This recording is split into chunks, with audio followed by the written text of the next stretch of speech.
Bienvenue, mon frère, ma sœur, toi qui viens d'entrer dans cet espace de lumière et de réflexion profonde. Ici, nous parlons de l'âme, de la foi, de l'amour d'Allah et des mystères qui touchent ton cœur. Si tu veux voyager à travers des histoires inspirantes, des rappels qui éveillent l'esprit et des messages qui renforcent ton lien avec ton Créateur, alors tu es au bon endroit.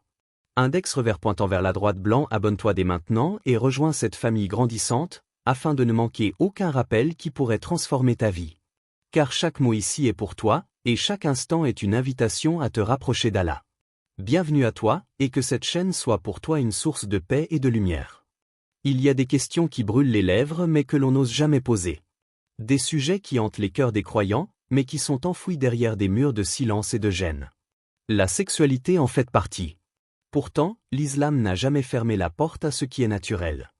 L'islam n'a pas enfermé le corps dans une prison de honte, mais il a ouvert un chemin où le plaisir, la pureté et la spiritualité se rencontrent. Alors pourquoi, aujourd'hui, tant de musulmans hésitent-ils à parler d'intimité? Pourquoi tremblons-nous à l'idée de poser une question pourtant si simple, le mari peut-il téter les seins de son épouse? Le sexe oral est-il permis en islam? Ces mots paraissent crus. Ils dérangent. Ils choquent même certains. Mais derrière eux se cache une vérité essentielle. Nous avons peur de parler de ce qu'Allah n'a pas interdit. Le prophète Mohammed, lui, n'avait pas peur d'écouter, de répondre, de clarifier. Ses compagnons venaient à lui, parfois avec des questions que beaucoup d'entre nous jugeraient indécentes. Mais jamais il ne détournait le regard. Jamais il ne les jugeait. Parce que la connaissance est une lumière, et l'ignorance, une obscurité. Un jour, une femme osa demander au prophète une question intime que d'autres auraient retenue par pudeur. Certains des compagnons rougirent de son audace. Mais le prophète accueillit ces paroles avec patience, sagesse et douceur. Cet instant historique n'était pas une simple réponse juridique, c'était une leçon pour l'humanité. Une leçon qui dit, le croyant n'a pas à craindre la vérité quand elle mène à la lumière. Dans le Coran, Allah nous rappelle que l'amour conjugal est un signe divin. Livre ouvert, et parmi ces signes, il a créé de vous, pour vous, des épouses, afin que vous trouviez auprès d'elles tranquillité, et il a mis entre vous affection et miséricorde. Coran 30, 21. Ce verset n'est pas une simple phrase poétique. C'est une porte ouverte vers une compréhension profonde. Le mariage n'est pas une formalité sociale, mais une rencontre sacrée. Un lieu où l'âme et le corps s'unissent.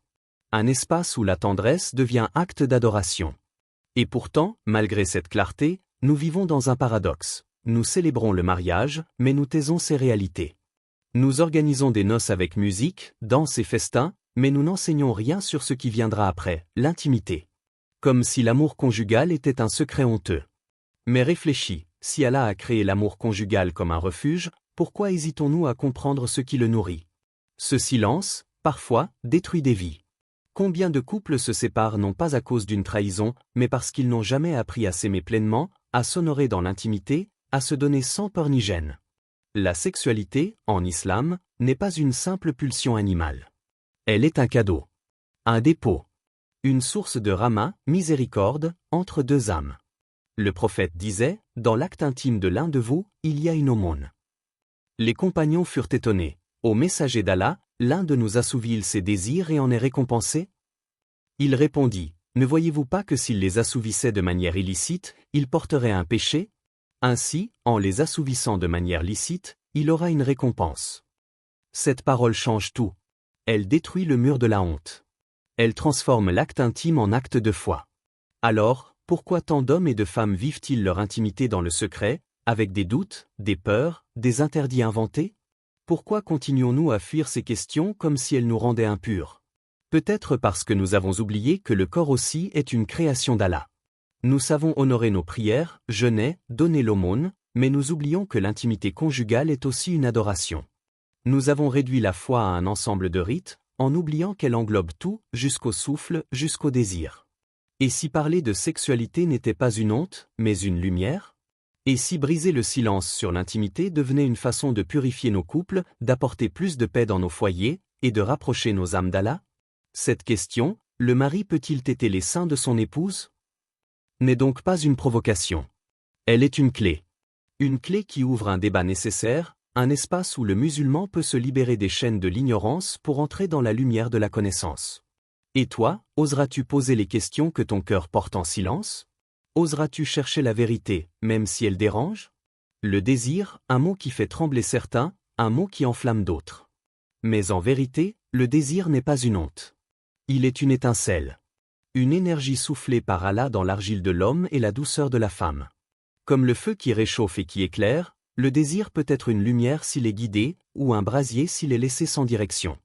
Dans la vision de l'islam, le corps n'est pas une prison de l'âme, ni une tâche honteuse à dissimuler. Le corps est un dépôt, une amna, confiée par Allah. Chaque battement du cœur, chaque souffle de nos poumons, chaque frisson de notre peau nous rappelle que nous sommes vivants, que nous portons en nous une parcelle de la création divine. Et dans ce corps, Allah a placé une force mystérieuse, le désir. N'est-ce pas étonnant que celui qui nous a ordonné la prière, le jeûne et la charité, ait aussi fait du mariage un acte de piété? Car le mariage n'est pas seulement une union sociale, il est un refuge spirituel. Il est l'endroit où le désir trouve son écrin sacré. Un jour, un jeune homme vint trouver le prophète Mohammed. Il lui avoua qu'il était dominé par ses pulsions, qu'il craignait de tomber dans le péché. Le prophète ne le réprimanda pas avec dureté. Il lui sourit et lui dit, « Ô jeunes gens, que celui qui en a la capacité se marie, car cela est plus à même de préserver le regard et la chasteté. Et que celui qui ne le peut pas, qu'il jeûne, car le jeûne sera pour lui une protection. » Le jeûne apaise le feu du désir, mais le mariage l'oriente, le transforme en un chant sacré.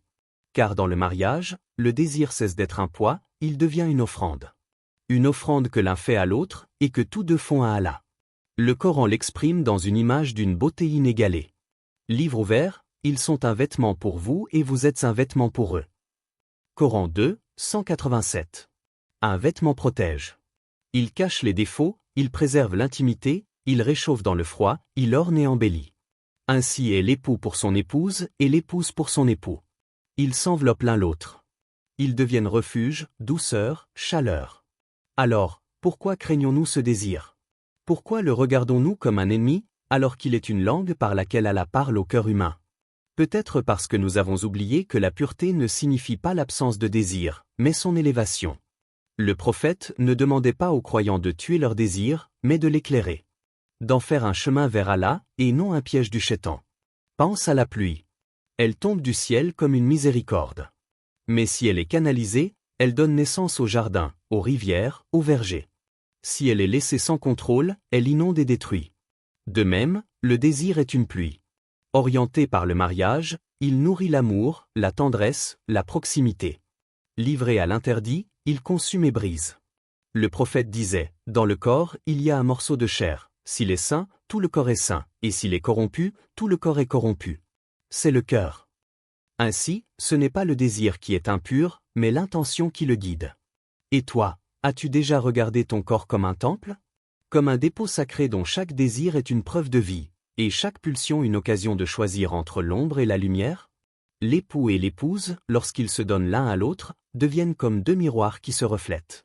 Dans le regard de l'un, l'autre découvre sa propre beauté. Dans l'étreinte de l'un, l'autre trouve la paix. Le désir n'est plus alors un simple appel charnel, il devient une prière silencieuse, un rappel que l'amour d'Allah peut se goûter jusque dans la chaleur des corps. Alors posons la question qui dérange et qui libère. Si nos corps sont des vêtements l'un pour l'autre, pourquoi craindre d'y chercher chaleur, douceur et sécurité? L'islam n'est pas une religion qui étouffe la nature humaine, il est une guidance qui l'équilibre. La règle est simple, ce qu'Allah a interdit, il l'a interdit parce que cela est nuisible, impur ou dégradant. Ce qu'il a permis, il l'a permis parce que cela est source de bien, de miséricorde et d'épanouissement. Et dans le domaine de l'intimité conjugale, la règle est encore plus claire. Tout est permis, sauf ce qu'Allah a explicitement interdit. Ainsi, entre mari et femme, la porte est grande ouverte. Les gestes, les caresses, les mots, les jeux intimes, tout cela est licite, tant qu'il n'y a pas de mal, d'injustice ou d'atteinte à la dignité. Le plaisir mutuel n'est pas seulement toléré, il est recommandé. Car il nourrit l'amour, préserve de la tentation extérieure, et renforce ce lien sacré qu'Allah a établi entre deux âmes. De nombreux savants ont parlé de cette liberté conjugale. Ibn Hazm, dans son Tawkal al-Mama, explique que l'amour et la passion entre mari et femme font partie de la nature humaine, et qu'ils sont non seulement acceptés mais valorisés par la religion. Al-Ghazali, dans son Ihya Ulum ad-Din, mentionne que l'acte intime, lorsqu'il est accompli dans le respect et la légalité, devient un acte de piété, car il répond à un besoin naturel dans le cadre voulu par Allah. Quant à Ibn Qayyim, il insiste sur le fait que l'islam a voulu préserver la dignité de l'homme et de la femme, tout en ouvrant les portes de la tendresse et du plaisir licite. Ce consensus montre une chose, l'intimité n'est pas une zone grise où le silence doit régner. C'est une sphère où la lumière de la loi divine guide sans étouffer, éclaire sans condamner. Rappelle-toi l'histoire d'un jeune compagnon qui vint au prophète avec une question brûlante. Il demanda, ô messager d'Allah, permets-moi la fornication. Les compagnons furent choqués de son audace. Certains voulurent le réprimander. Mais le prophète lui parla avec sagesse, l'aimerais-tu pour ta mère? Non, par Allah. L'aimerais-tu pour ta fille? Non, par Allah. L'aimerais-tu pour ta sœur? Non, par Allah. Le jeune répondit non à chaque fois. Alors le prophète posa sa main sur lui et fit une invocation pour purifier son cœur. Cette scène est bouleversante. Elle montre que l'islam ne condamne pas la nature humaine, mais l'oriente. Le prophète ne dit pas à ce jeune, « Tu es impur pour avoir ce désir ».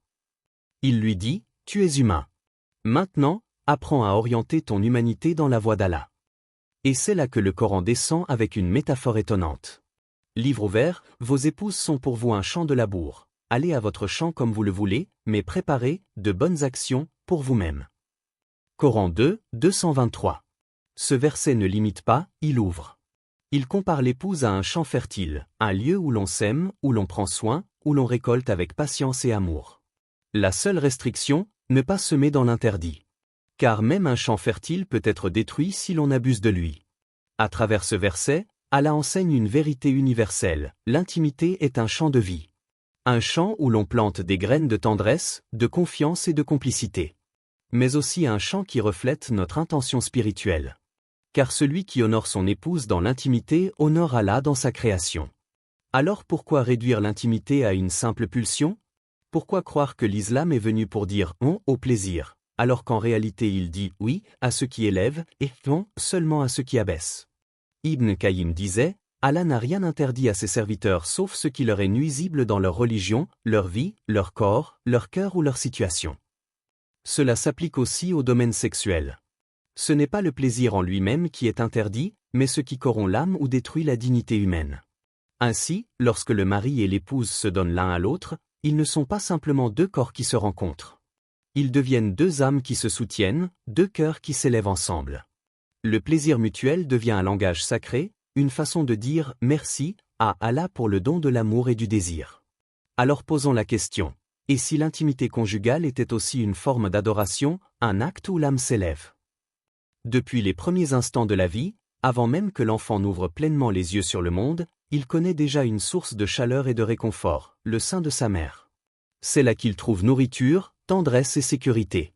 Le sein est plus qu'un organe, il est un langage. Le langage de l'amour inconditionnel, celui qui dit à l'enfant « tu n'es pas seul ». Et pourtant, dans la sphère du mariage, ce même sein devient parfois un sujet de tabou, de gêne, voire de silence. Comme si le sein appartenait uniquement à l'enfance et non à l'amour conjugal. Comme si ce qui fut symbole de vie ne pouvait plus être symbole de tendresse entre deux époux. Mais pourquoi? Pourquoi cet organe que le Créateur a rendu noble dans la maternité serait-il honteux dans la conjugalité? Le Coran lui-même nous rappelle la valeur spirituelle de ce qu'il contient. Allah dit, livre ouvert, il y a certes pour vous dans les bestiaux un sujet de méditation. Nous vous abreuvons de ce qui est dans leur ventre, un lait pur, agréable à boire pour ceux qui le consomment. Coran 16, 66. Ce verset parle du lait, présenté comme une pureté, une miséricorde, une bénédiction. Si Allah met en avant ce liquide comme signe de sa perfection, comment le sein, qui en est la source, pourrait-il être vu comme une honte? Un enfant s'y attache parce qu'il y trouve la première expérience d'amour. Mais lorsque cet enfant grandit, il se détache du sein, et c'est alors l'époux qui, dans la légitimité du mariage, retrouve auprès de ce même organe non plus une nourriture matérielle, mais une nourriture affective, un espace de proximité et de tendresse. Celui qui a nourri son enfant de ce sein, pourquoi son mari, légitime, ne pourrait-il y trouver douceur et réconfort? Pourquoi craignons-nous tant cette idée, alors qu'elle n'est qu'une continuité du même cycle de l'amour? Car le mariage n'est pas une coupure d'avec l'origine, il est un rappel de l'origine. L'homme et la femme, lorsqu'ils se retrouvent dans l'intimité, rejouent les gestes premiers de la création, la recherche de sécurité, le besoin d'être enlacés, la quête de chaleur. Le sein devient alors non seulement un lieu de désir, mais un lieu de mémoire. Mémoire de l'amour originel d'Allah qui nourrit, qui protège, qui apaise. Le prophète Muhammad, dans sa miséricorde infinie, ne rejetait pas les questions liées à l'intimité. Il ne disait pas « ta question est indécente ».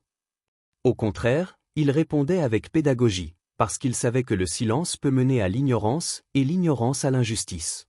Aujourd'hui, beaucoup de couples souffrent de cette ignorance.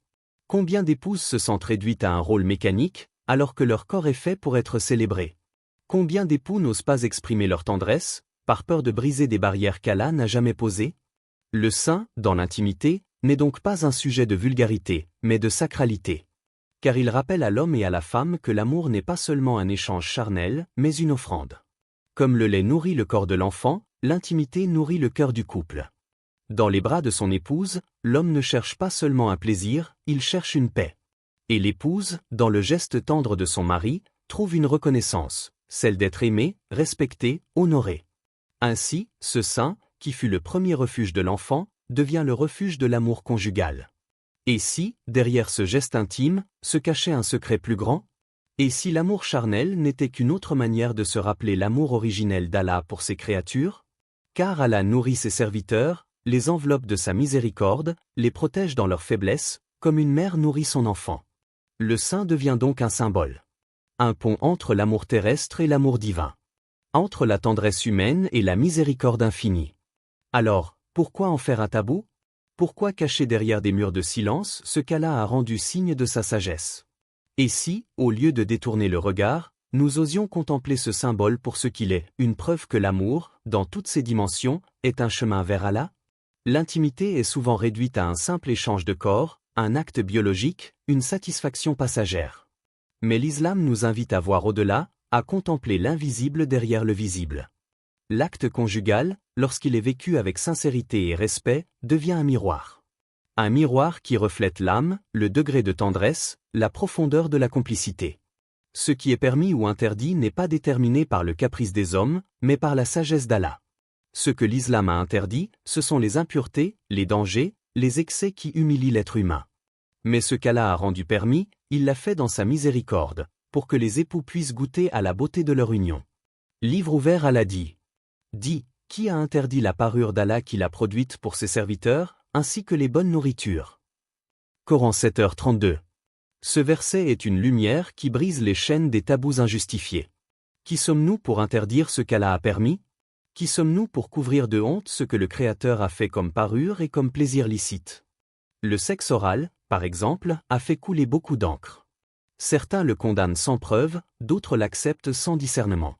Pourtant, les savants s'accordent sur un principe clair. Tant qu'il n'y a pas d'impureté ni de danger, l'acte reste permis. L'intimité, dans sa diversité, n'est pas une faute lorsqu'elle est vécue dans le cadre du halal et qu'elle reste respectueuse. Mais au-delà des débats juridiques, une vérité plus profonde se cache. Chaque geste dans l'intimité est un langage. Le baiser n'est pas qu'un contact des lèvres, il est une reconnaissance de l'autre. L'étreinte n'est pas qu'un corps enlacé, elle est une protection, une promesse silencieuse de rester là. Et lorsque ces gestes sont sincères, ils deviennent un miroir. Un miroir où l'époux et l'épouse voient la qualité de leur relation spirituelle. Car si l'amour est basé sur l'égoïsme, l'intimité devient domination. Mais si l'amour est basé sur le respect et la miséricorde, l'intimité devient une sadaka. Le prophète l'a enseigné de manière limpide. Un jour, ses compagnons furent surpris lorsqu'il leur dit que dans l'acte intime avec son épouse, l'homme obtient une récompense. Ils demandèrent, ô messager d'Allah, l'un de nous assouvit-il son désir et obtient-il pour cela une récompense? Et le prophète répondit, voyez-vous si l'un de vous l'assouvissait dans l'illicite, n'en aurait-il pas une faute? Ainsi, lorsqu'il l'assouvit dans le licite, il a une récompense. Dans cette parole, tout est dit. L'intimité n'est pas seulement permise, elle est sanctifiée. Elle peut devenir une aumône, une offrande, une preuve d'amour qui dépasse la matière. Un homme pieux, dans les premiers siècles de l'islam, disait à ses élèves, « Lorsque je suis auprès de mon épouse, je ne vois pas seulement un désir qui s'accomplit, je vois une sadaka. Je vois une occasion qu'Allah m'a donnée de l'honorer, de la réconforter, de lui donner la paix. » Ainsi, même dans les gestes les plus intimes, il voyait une lumière, une opportunité de se rapprocher d'Allah. Peut-être avons-nous oublié que le corps et l'âme sont liés. Ce que vit le corps dans la douceur, l'âme le ressent dans la paix. Et ce que l'âme vit dans la sincérité, le corps l'exprime dans l'amour. Voilà pourquoi l'intimité peut devenir un miroir, elle révèle ce que les cœurs portent en silence. Si l'époux se donne avec générosité, c'est que son cœur a appris à aimer sans calcul. Si l'épouse se confie avec tendresse, c'est que son âme a trouvé en lui un refuge. Et dans cette rencontre, Allah dépose sa bénédiction, car il aime voir deux âmes goûter à la miséricorde qu'il a créée entre elles. Et si derrière chaque baiser, chaque étreinte, se cachait une prière silencieuse? Une reconnaissance envers celui qui a créé l'amour et le plaisir? Et si, dans ce moment où les deux cœurs battent à l'unisson, il y avait en réalité une adoration cachée, une prosternation invisible, où l'âme remercie Allah d'avoir fait du mariage non pas une prison, mais un jardin? Peut-être que l'intimité n'est pas seulement une affaire de chair. Peut-être qu'elle est un miroir. Un miroir qui, lorsqu'on ose le regarder, nous montre non pas seulement ce que nous faisons, mais qui nous sommes.